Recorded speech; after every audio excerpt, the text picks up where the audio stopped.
I've been thinking about this really weird thing lately. This wild contradiction I see all the time. Oh, yeah. What kind of contradiction? Well, like how a single parking spot in a big city can cost more than a full college degree. Oh, totally. It's crazy. Right. Or think about a luxury watch. It has a basic $10 battery inside of it, but people will pay the price of a brand new car just to wear it. Yeah, just to have the name on their wrist. Exactly. And then you hear those wild stories about how, like, a huge chunk of lottery winners just go completely broke after a few It years. just doesn't seem to make sense on paper, right? No, it doesn't. And I always just wondered why. But the core mystery for me, the one that really hits close to home, isn't about billionaires or lotto winners. Right. It's just normal people. Like, I keep seeing this thing where a household making a really good six-figure income actually has less money saved up than someone making half as much. Yeah, it's super common, actually. Earning way more, but somehow keeping way less. Because it seems like all that extra income is just going straight into, I don't know, looking rich instead of actually building real wealth. Exactly. It's going into the performance of wealth. And it's not just bad math skills or bad luck.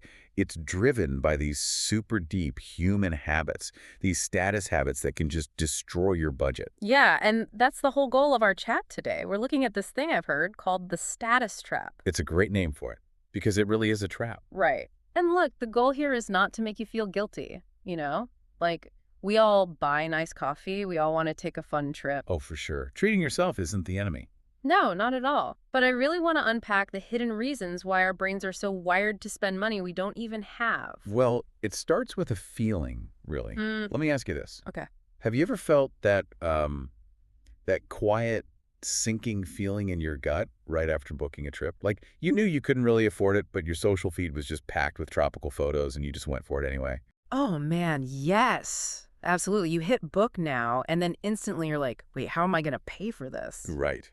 That exact feeling is a huge red flag. It's an actual hidden sign of the status trap. Wait, really? Just that feeling of guilt? Well, it's more than guilt. It's this intense, almost helpless urge to broadcast your life to the world, even when that broadcast is the very thing wrecking your own peace of mind. Wow. Okay, so where does that urge even come from? Because, like, we blame phones, right? We blame ads and online culture, but it feels deeper than that. It is way deeper. It goes all the way back to ancient human nature, our early wiring. You mean like caveman days? Kind of, yeah. Think about how we evolved in these small tribes. Back then, showing visible signs that you had resources was literally a matter of life or death. Right, because if you didn't look like you were doing well, the tribe might just leave you behind. Exactly. It proved your worth. It helped you find a mate. It kept you safe in the group. And our brains haven't really moved past that.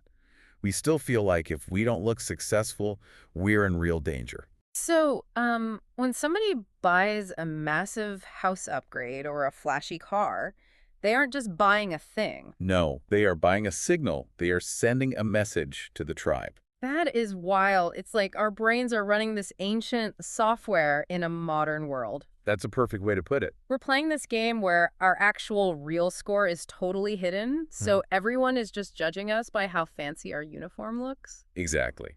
And that is the big disconnect today. True, real wealth is mostly invisible now. Right, because you can't see someone's index fund. Nope. You can't see a mutual fund, you can't see an SIP, you can't see their emergency budget. People only see the uniform. I noticed this so much when I lived in the city. You see a guy in a sharp designer suit, and you just assume, oh, that guy is loaded. We all do it. Our brains don't have a visual picture for a savings account. Mm? So we judge wealth purely by what we can see. Even though the guy in the suit might be, like, totally drowning in credit card debt. Oh, quite often he is. But the brain ignores that logic. And it gets even worse because of something called the spotlight effect. The spotlight effect. Okay, what is that? It's this mental glitch where we drastically overestimate how much other people are actually looking at us. No, I am so guilty of this. We all are. We buy the pricey jacket or the fancy shoes thinking everyone is going to notice them and analyze them and respect us more. Right. We think we are the star of the show. Exactly. But in reality, everyone else is just worrying about their own jacket. They are too busy starring in their own movie, right? Yes.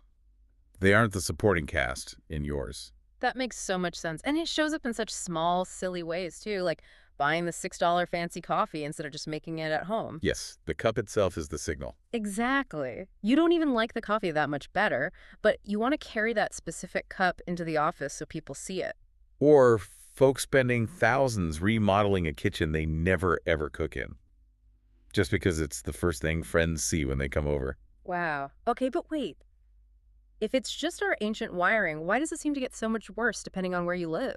Ah, that is the trap of relative income. It's how our brain interacts with the people around us. Right, because we compare ourselves to the neighbors. Always. We don't judge our money by a set number. We judge it by looking left and looking right. Okay, so give me an example of how that works. Sure. Say you make $50,000 a year.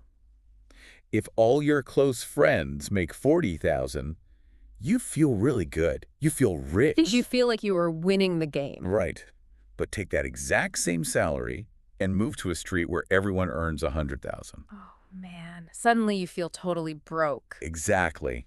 Even though your actual spending power hasn't changed by a single penny, you feel poor, so you start spending more just to keep up. But let me push back a little here, because I feel like someone listening right now might just say, well, isn't that just bad self-control? A lot of people think that, yeah. Like, once you start making a good salary, shouldn't you just decide to not care about the neighbors? Doesn't the problem just go away when you have more money? You would think so. Yeah.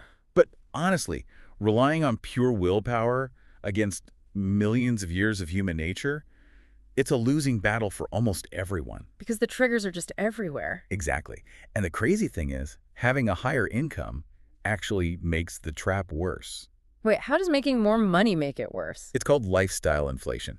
Your status spending just scales right up with your paycheck. Okay, right. So you get a raise, and suddenly your old car isn't good enough anymore. Yeah. You move to a better part of town because you feel flush, but you just changed your whole peer group. So now the baseline is higher. Right. Now all the cars in the driveways are luxury imports. Now the standard summer trip isn't driving to the lake, it's flying to Paris.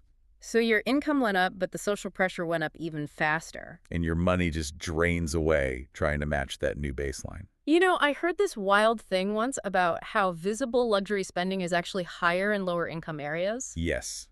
That is a very real, very painful dynamic. It just blew my mind. Like, why spend money you desperately need on a fancy logo? It's because the pressure to signal your worth is so intense when resources are tight. Oh, I see. When your baseline wealth is low, the feeling of needing a visible win is huge. It's this mental defense to prove you still belong, to keep your pride. But mathematically, it just creates this awful cycle of debt. It really does. It reminds me of this girl I knew a while back. Let's call her Sarah. Okay, tell me about Sarah. So she was early 30s working in marketing. And from the outside, man, she looked like she had it all figured out. Let me guess. Great car, perfect apartment. Oh, totally. Brand new SUV, apartment looked like it was out of a magazine, weekend trips all the time. He had the perfect uniform. Exactly. But behind the scenes, it was a total nightmare. She was just secretly rolling over this massive credit card debt every single month. Just paying that heavy interest. Yeah. And she had maybe like $500 in actual cash. The whole thing was just this thin performance. That is so stressful. It was. And the illusion totally broke when she got a surprise car repair bill. Yeah. She didn't have the cash to fix the exact car that she bought to look rich. The irony of that is just brutal. And she told me later, the shame of being exposed like that was honestly way worse than the actual bill. I believe it. Because she bought into the myth that wealth is what you spend instead of what you keep. Right. Which brings up a great question. If Sarah is fake wealth, what does actual real wealth look like? It is the exact opposite of what you'd expect. Really? Because I picture a guy stepping out of a sports car. Of course you do. That's what movies tell us to look for. But if you look at self-made people who have real money, a massive chunk of them drive used cars. Wait, used cars? Like not leasing the newest model every 2 years? Nope. They actively avoid it because they know a car is just meant to get you from point A to point B. It is not a billboard for your self-worth. Wow. So the people with the actual money are driving 10-year-old sedans? Very often, yes. Meanwhile, you have households trying to look wealthy who are literally one minor emergency away from total ruin. Just one blown tire away from a crisis. Exactly. People are paying crazy high interest rates to finance a lifestyle just for the sake of appearances. Which has to take a huge toll on you mentally. Oh, it's exhausting. Look at this guy, Michael. He's a logistics guy in his late 40s. Okay. Great job, steady career. But he sat down one day to look at his retirement numbers, and he just had a full-blown panic attack, Because he was behind. decades behind. And he realized all his extra cash was going to a leased luxury car and this wildly expensive golf club membership. Just to keep up with the guys at work. Exactly.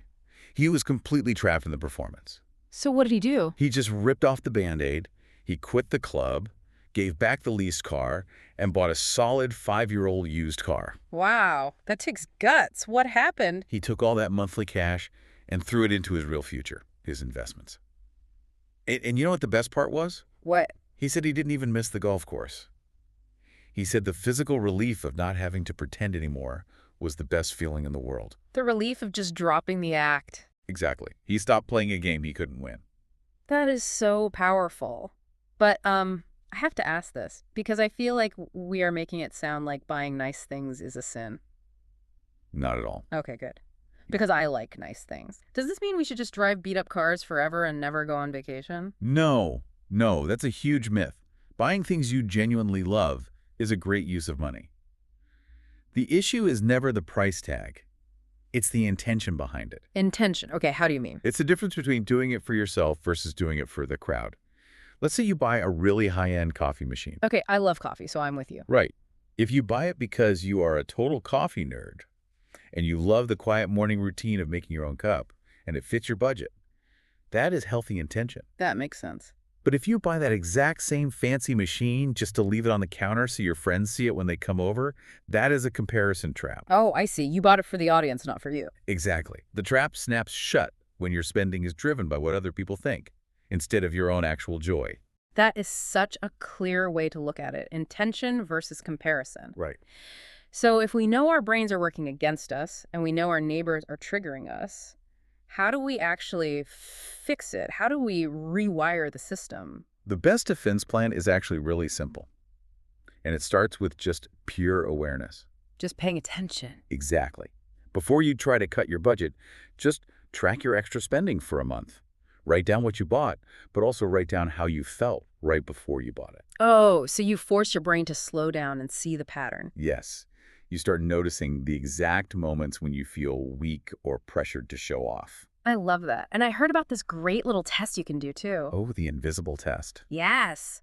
Before you tap your card for a big purchase, you ask yourself one brutal question. Which is? Would I still buy this if absolutely nobody would ever see me with it? It is such a good question. It clears away all the noise. Right, because if the answer is no, you aren't buying a thing, you are buying a signal. And if it's just a signal, you should probably just walk away.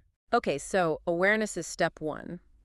What are some real tactics we can use daily? Well, one of the best tools is the 24-hour wait rule. Just for big purchases. For anything extra that costs a decent amount. Why does waiting a day work so well? Is it just about sleeping on it? It's actually biological. When you see a flashy item, the emotional feeling side of your brain just lights up. It wants the reward right away. It gets that rush. Right. By forcing a firm pause, you break that chemical spike. You give the smart, planning side of your brain time to wake up and look at the budget. So the emotional urgency just sort of fades out over the night. Exactly. The storm passes. Another huge tactic is automating your savings the very day you get paid. So the money moves before you even see it. Yes. You pay your future self before the status traps can steal those dollars. But there is a trick to this one. Oh, what's the trick? You have to make your invisible wealth feel visible to you. How do you do that? You track it. You train your brain to get a thrill from watching that emergency fund grow, the same way you used to get a thrill from buying a new jacket. You flip the reward system. I love that. You also have to clean up your social feed, right? Oh, 100%. You have to guard your environment. If you scroll all day looking at influencers on yachts or friends at fancy dinners, your ancient brain will constantly scream that you are falling behind. So you just mute them? Mute them, unfollow them, whatever it takes. And in real life, too. Suggest a walk in the park instead of a heavy dinner bill with those friends. You really have to protect your peace. You do. And tactically, you really need to step away from those buy now, pay later apps. Oh man, those things are everywhere now. And they are dangerous. They hide the true cost of status by breaking it down into tiny little payments. So your brain doesn't panic at the big price tag. Exactly. It's a slow leak in your boat. But the cool thing is, When you stack these small habits, the change happens fast. Like my friend Jennifer. She's late 30s, and she didn't do anything crazy. No extreme changes. What did she do?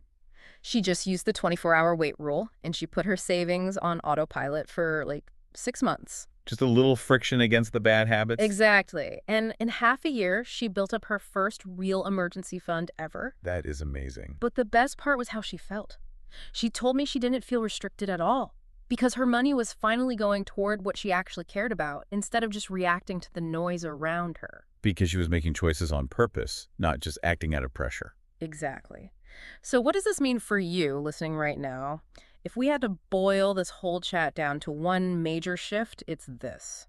What is it? You have to stop asking, what will people think? And start asking, what do I actually want my money to do for me? I love that. And it really changes how we view saving money. Mm. Because people usually look at a budget as a punishment. Like you aren't allowed to enjoy your life. Right. But a budget isn't punishment. Savings is not missing out. Savings is simply buying options for your future self. You are buying freedom. The freedom to not totally panic when your car makes a weird noise or the roof leaks. Exactly. You are buying your own peace of mind. And that is worth way more than any visible logo. That is such a deep way to see it. We started this chat talking about the wild extremes, the crazy watches, the overpriced parking spots. Wild signals. Right. But knowing what we know now about our ancient brains and seeing how real, quiet wealth actually behaves behind closed doors, it leaves me with this one final thought. What's that? If so much of our daily spending is really just a desperate signal to prove our worth to strangers, what happens when we finally stop broadcasting? Could the ultimate flex in today's loud world actually be true? Financial invisibility? Just something to think about the next time you go to tap your card. These thoughts, these questions, they don't have to stop here. Money Geeks has many more podcasts and videos just like this one. Subscribe to the channel and explore other episodes. They all flow the same honest way. If this podcast felt genuinely useful to you, share it with even one person in your life. That one share can bring a real change in someone's life, and it helps Money Geeks reach more people who truly need this. If this brought you real value, look for the Join button right next to the Money Geeks logo below this video. Click it and become a member of the Money Support Circle. Your support helps honest money awareness reach thousands who are silently struggling. Money Geeks moves forward because of you. Thank you so much from the heart for being here.